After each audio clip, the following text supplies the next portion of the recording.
Capítulo 4 – Resgate surpreendente. 8h59. O voo 139 da Air France parte de Tel Aviv com destino a Paris no dia 27 de junho de 1976.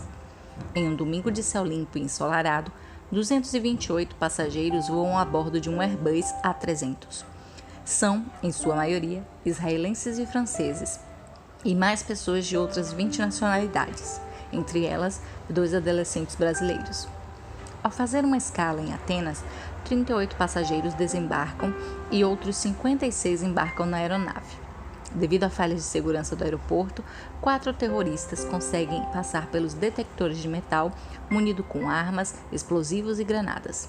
Eram 2 palestinos e os outros 2, Wilfried Buls e Brigitte Kuhlmann, alemães. 8 minutos após a decolagem, os alemães posicionados à frente na primeira classe anunciam um sequestro e dominam a cabine. Ninguém imagina o que irá acontecer. Sob a mira de Bose, o comandante Michel Bacos, 51 anos, ex-piloto naval francês, veterano da Segunda Guerra Mundial, foi obrigado a corrigir a rota e seguir para a África. Teve de pousar em Benghazi, Líbia, onde os sequestradores buscavam autorização do ditador Muammar Gaddafi para reabastecer o avião e confirmar o destino final. Ali, uma passageira britânica foi liberada, avisando que estava grávida e passando mal. Após 8 horas agonizantes para os reféns, sob um calor insuportável sem ar-condicionado, comida nem água, o avião finalmente decolou. Seguiram por 3.800 quilômetros em direção a Entebbe.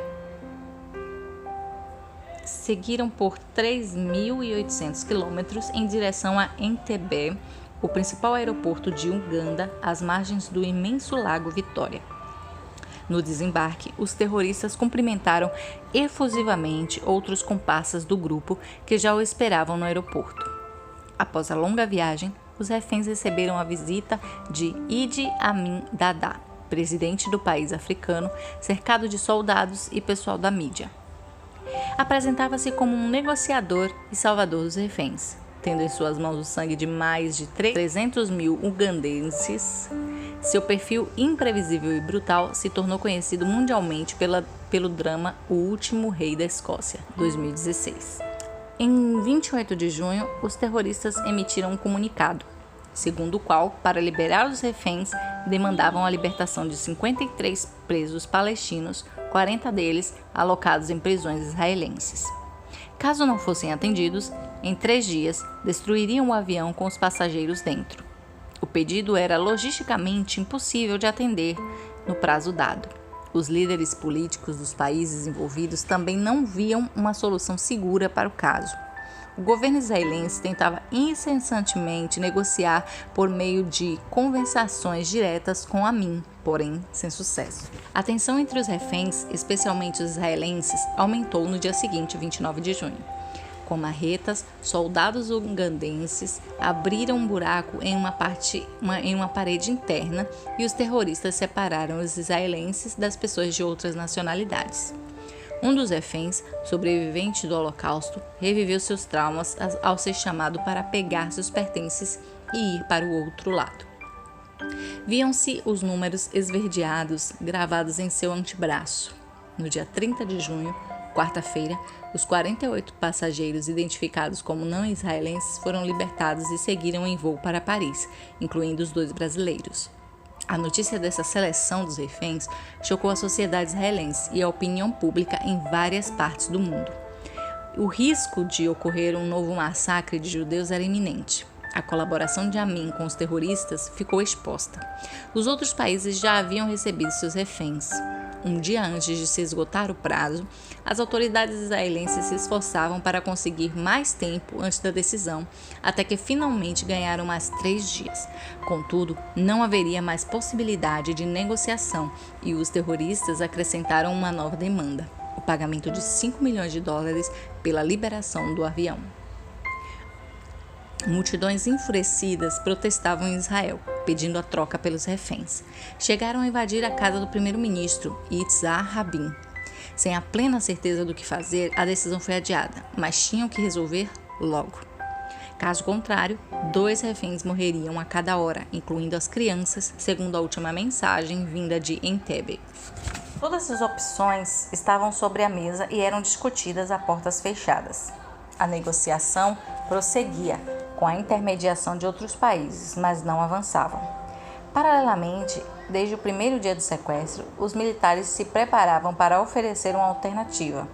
Sayeret Matkal, a principal unidade de elite israelense, foi destacada para preparar uma ousada ação de resgate, cognominada inicialmente como Operação Thunderbolt.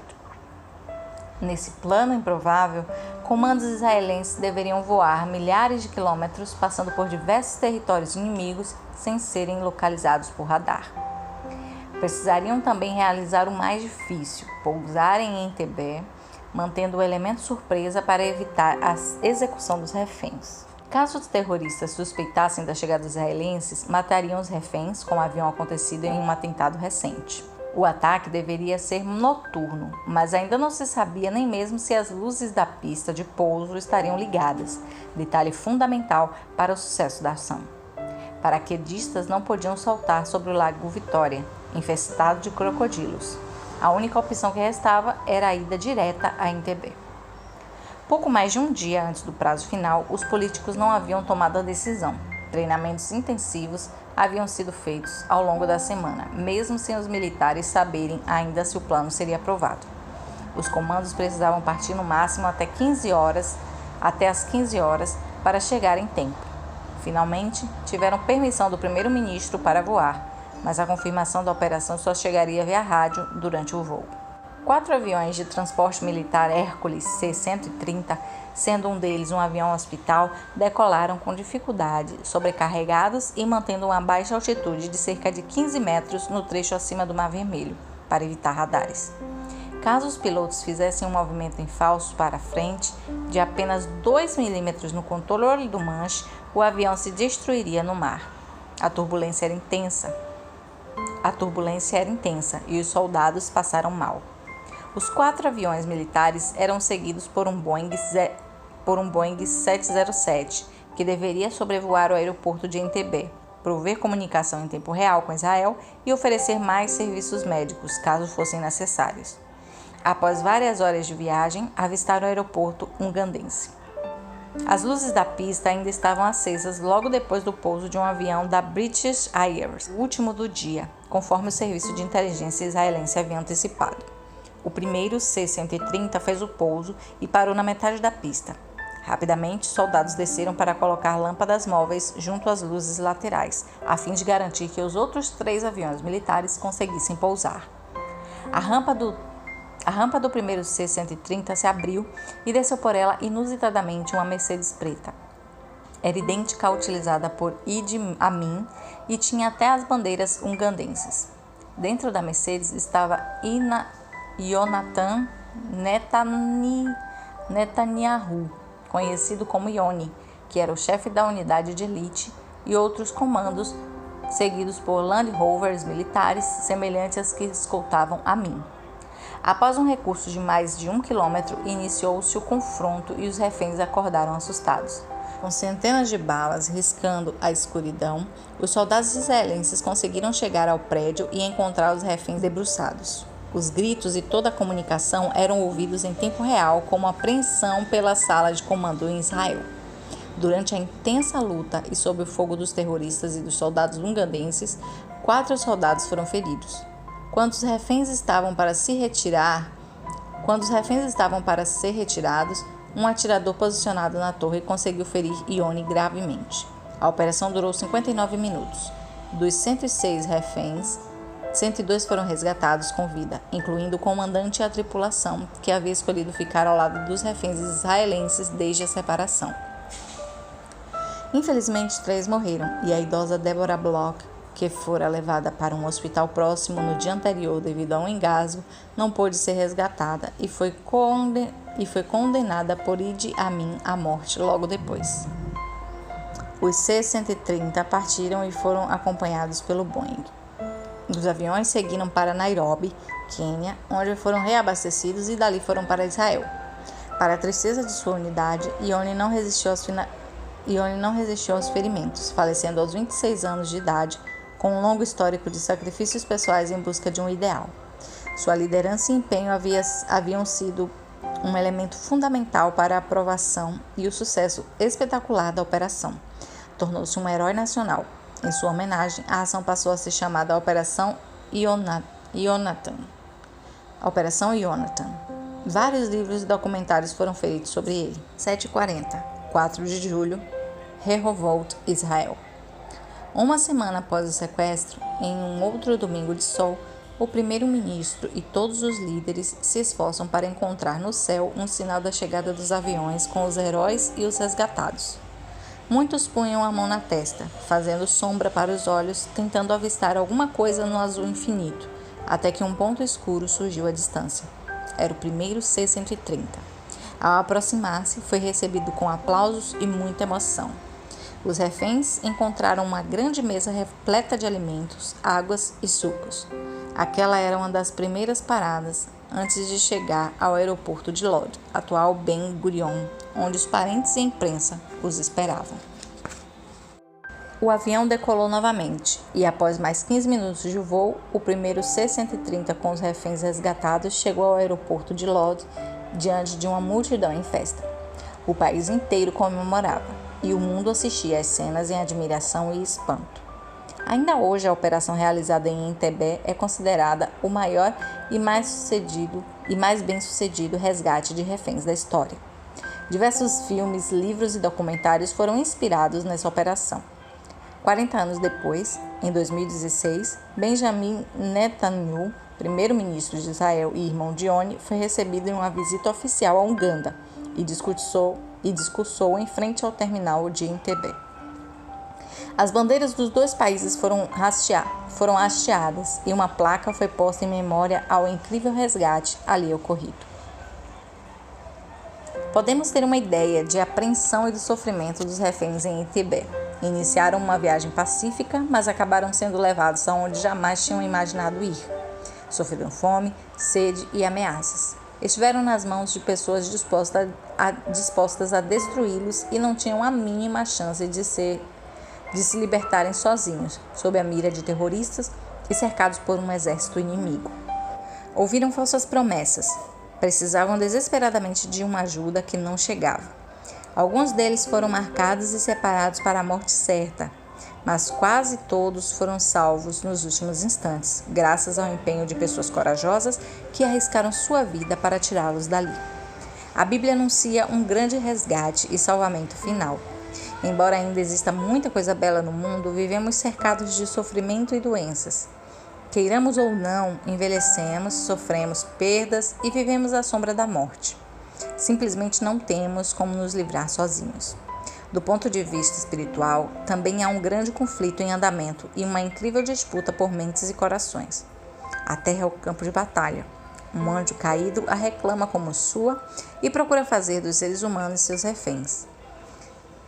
Isso pôde ser percebido na primeira vinda de Jesus, quando ele sofreu um ousado sequestro relâmpago do inimigo de Deus para receber uma proposta tentadora.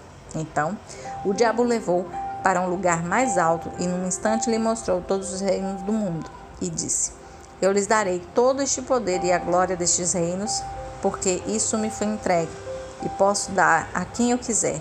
Portanto, se você me adorar, tudo isso será seu. Lucas 4, 5 e 7.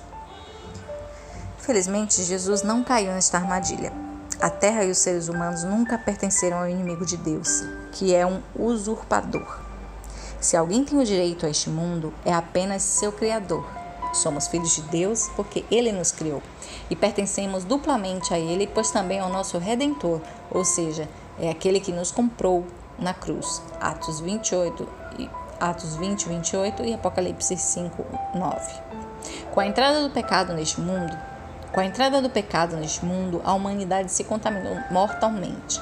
Portanto, assim como por um só homem entrou o pecado no mundo, e pelo pecado veio a morte, assim também a morte passou a toda a humanidade, porque todos pecaram. Romanos 5,12. A degeneração moral e espiritual do pecado trouxe a morte, porque o salário do pecado é a morte. Romanos 6,23. Nosso maior problema, então, não era o inimigo externo, aquele que usurpa o mundo e trata a humanidade como refém. Deus sabe como lidar com ele e tem um infinito poder para neutralizá-lo. A grande questão é o pecado. Não apenas as ações ruins, mas um estado de alienação espiritual, uma distância de Deus ou mesmo uma doença da qual brotam nossas tendências negativas e as mazelas do mundo. O inimigo de Deus e seus anjos caídos, que também são pecadores, às vezes manipulam nossa tendência para nos aprisionar atrás das barras do egoísmo, da mentira e dos vícios. Assim, a questão não é só Deus pagar o preço por nossa liberdade. Deus até poderia fazer isso, mas nós não iríamos querer sair do cativeiro. Para os israelitas no tempo de Moisés, não bastava Deus tirar o povo do Egito, era preciso tirar o Egito do povo. Deus os havia livrado da escravidão e queria levá-los para uma vida de liberdade, mas o povo diversas vezes quis voltar à terra da escravidão. Foi por isso que Jesus veio a primeira vez. Por meio de sua vida e morte e ressurreição, Cristo lidou com o seríssimo problema do pecado, que está na base das dificuldades que enfrentamos hoje no mundo.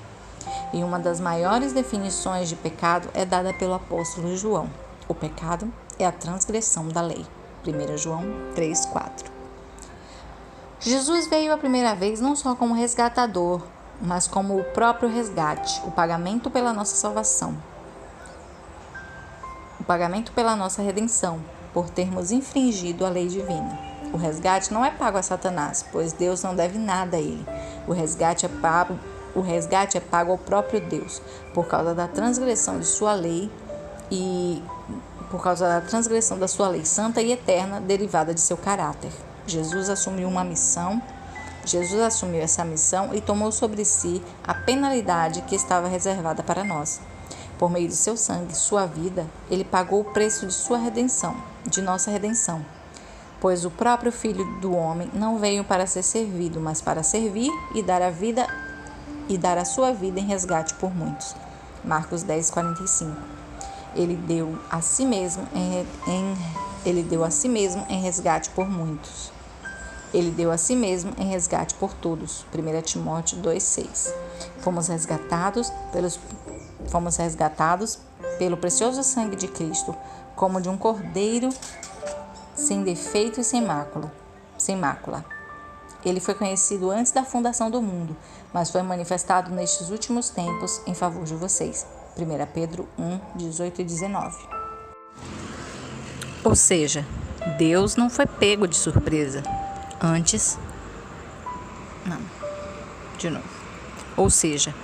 Deus não foi pego de surpresa. Antes de precisarmos de sua salvação, ele já havia feito um plano, uma operação espetacular e inesperada. A cruz está no centro do resgate. Foi a condição essencial antes do resgate definitivo. Nela, encontramos o resgate e o resgatador, o Jesus crucificado, que não é apenas uma imagem artística apagada nos museus da história.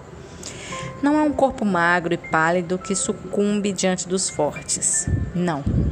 Aquele que tomou a cruz foi o herói definitivo da humanidade.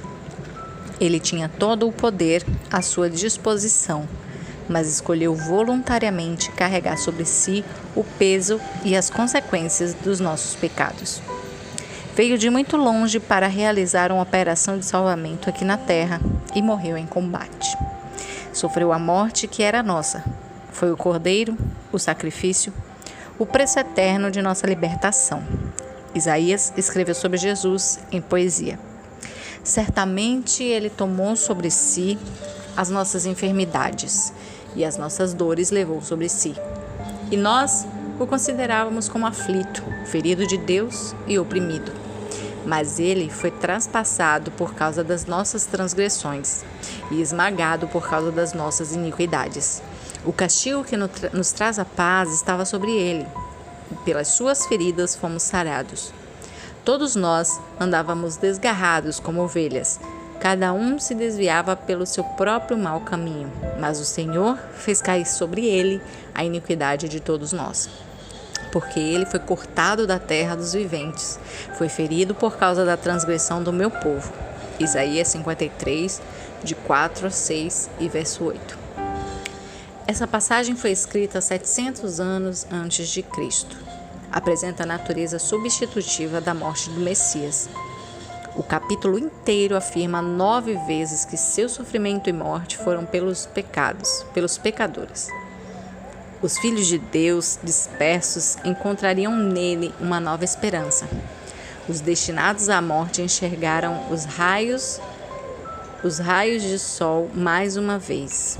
Os tristes voltaram a sorrir, porque descobriram um novo amanhã. Em Deus encontramos nosso valor. Somos valiosos para Ele por sermos filhos do Rei. Ele nos criou. Fomos feitos à sua imagem e semelhança. Embora pais e mães humanos possam às vezes nos entristecer e decepcionar, o Pai Celestial tem maior amor que o de uma mãe e jamais nos abandona. Ainda que uma mãe rejeite seu bebê, Deus jamais rejeita ou se esquece de seus filhos. Isaías 49, verso 15. Deus nos ama pelo nosso valor individual e não pelas coisas que temos. O amor divino é incondicional e anterior à vinda de Cristo. Deus não nos ama porque Jesus morreu pela humanidade. Pelo contrário, porque nos ama, fez tudo para nos salvar. A busca de Deus para salvar o ser humano está resumida nestas lindas palavras. Porque Deus amou o mundo de tal maneira que deu seu Filho único para que todo o que nele crê não pereça, mas tenha vida eterna. João 3,16. O amor divino é anterior, é a mão salvadora estendida que se arrisca a ser rejeitada. E esse amor incondicional não se torna fútil, barato, mas ainda mais belo e sublime por seu valor infinito. Graça é o favor imerecido do Pai. Ele nos oferece gratuitamente algo que lhe foi tão caro.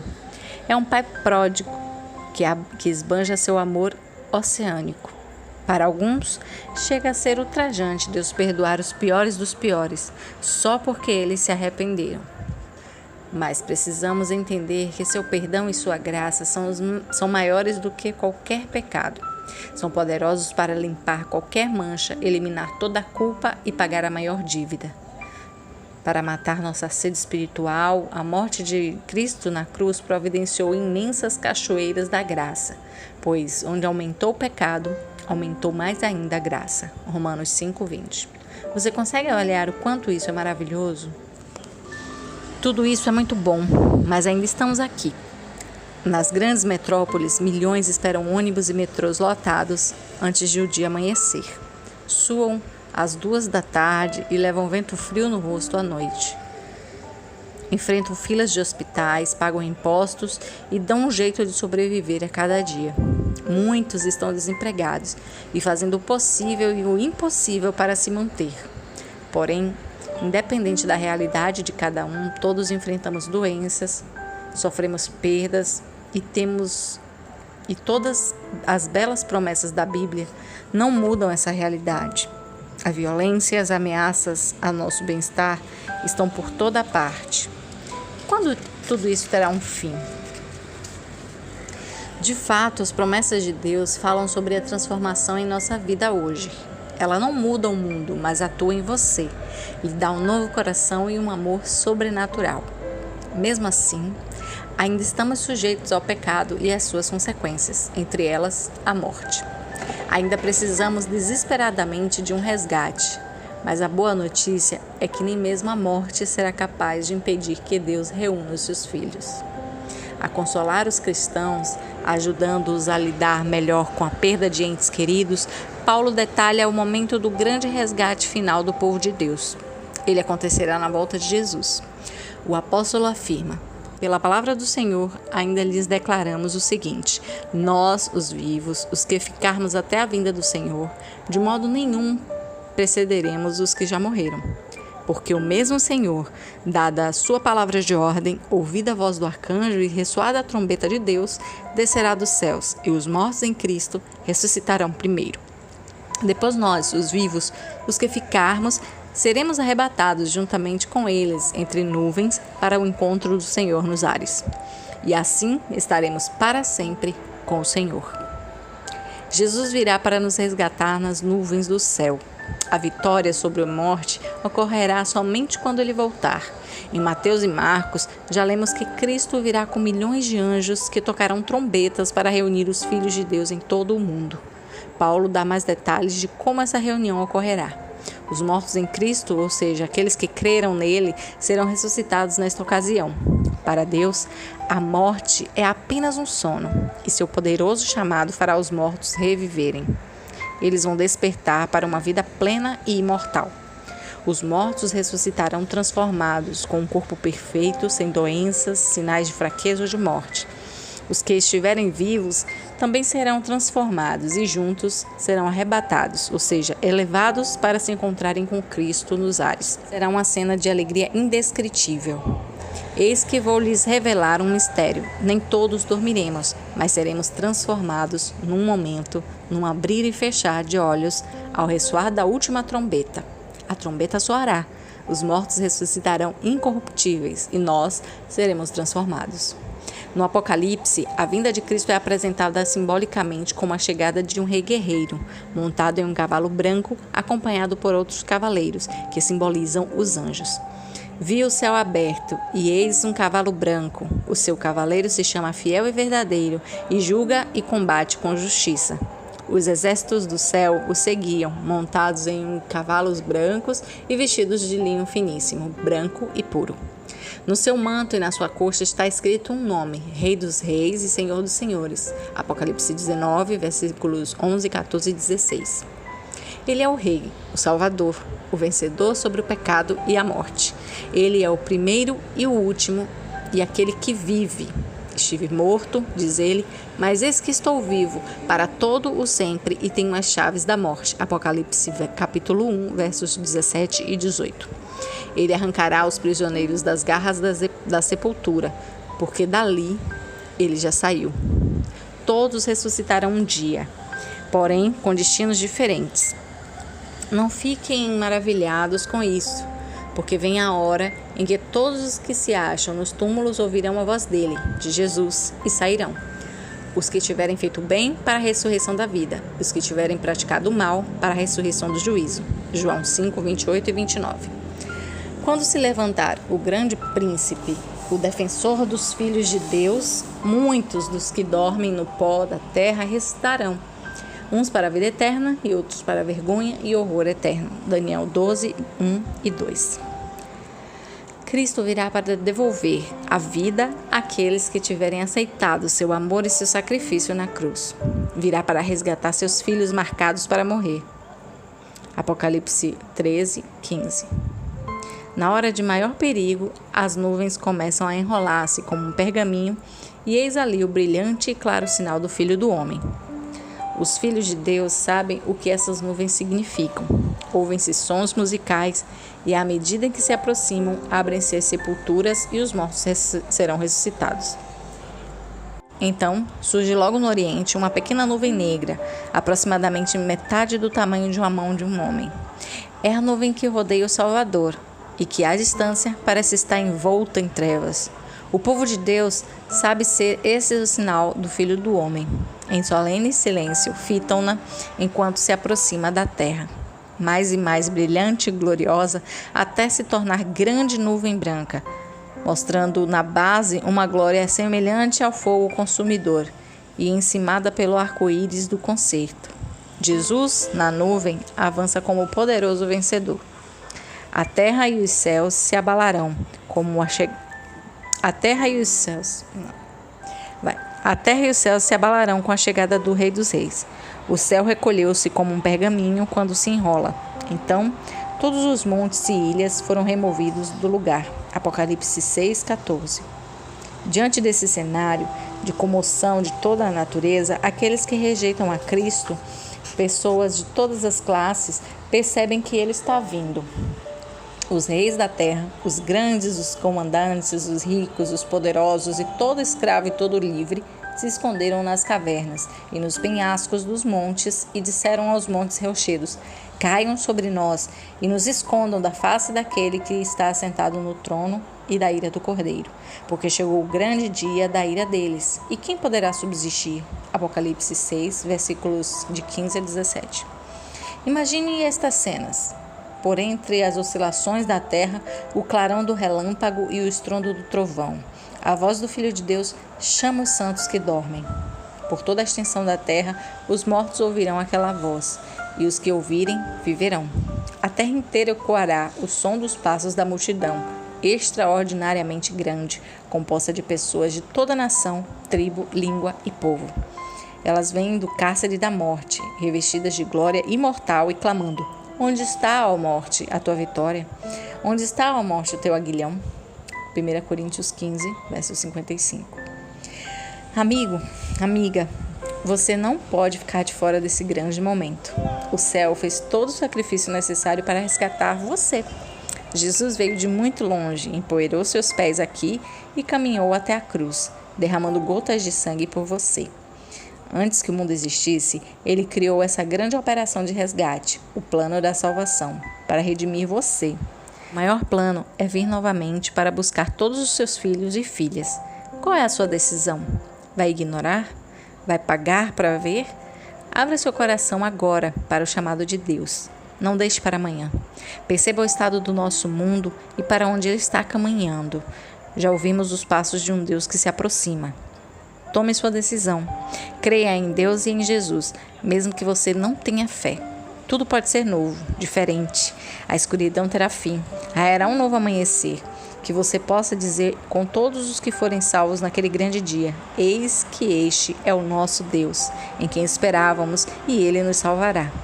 Este é o Senhor a quem aguardávamos, na sua salvação exultaremos e nos alegraremos. Isaías 25, verso 9. É isso, gente. Até amanhã para lermos juntos o capítulo 5 do livro A Maior Esperança. Um beijo e até mais.